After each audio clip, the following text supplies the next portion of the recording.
nonprofit has a 30-year history of inspiring young playwrights to share their stories. One of their latest productions brought them to Baltimore for a powerful play about Freddie Gray. This month marks 11 years since he died from injuries that he received while in police custody. News 4's Molette Green has more about the play and how this local group is supporting the community. So joining us now to talk about it all, Tyree Hope Davis and Farrah Lawal Harris, the group's artistic director. We thank you so much for coming and talking about this powerful story. Tyree, the play is called Riot, the Beat of Freddie Gray. It's a one-man show. You're the playwright, you're the performer. Tell me more about what you put into this. I start from my experience being 12 years old and in the heat of the riot at Mondawmin Mall and going home and being able to watch it on the news but hear it outside of my window and living with that inside me. And then I push forward and I transfer to Freddie Gray, who is in limbo, and he's in this spatial space where he's trying to find this familiar but distant beat.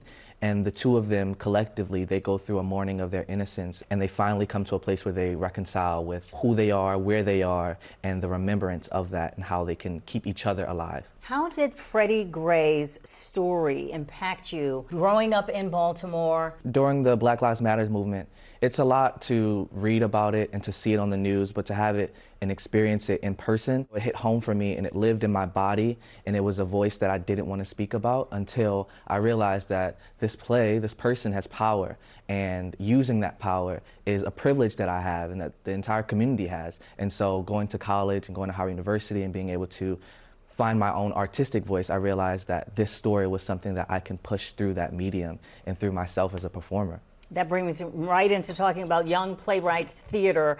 Farrah, as the artistic director, this is a nonprofit that really allows young people to use their gifts and talents and express themselves. Tell us more about this. What we do is inspire young people to realize the power of their own voices, and we do so through playwriting and storytelling programs, in school, out of school, as well as mentorships of young artists like Tyree. It's important because young people deserve spaces to express themselves and to have their unique voices and stories told.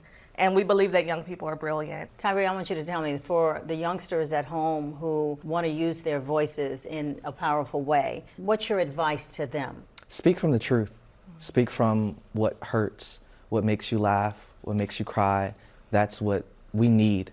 In a time where our freedom of speech is sometimes tried and our freedom of expression is sometimes wants to be diluted. That's where you are. And Farrah, what's next? What do you need from the community? And how do these stories start with you guys? So I have a program called Young Playwrights in Progress where we mentor young professionals, usually recent college graduates. Tyree was a senior at Howard University when he started working with us. But for us, we really need support from community members at our performances. We also have our Giving Flowers Gala on May 7th to celebrate our 30th anniversary. And we also need board members. So for folks who are interested in supporting young people like Tyree and interested in arts education, holla at us. We could use us. What are you working on now? What's next? Yes, I'm working on Riot, the Beat of Freddie Gray at Baltimore Center Stage. That's going to be hopefully in June.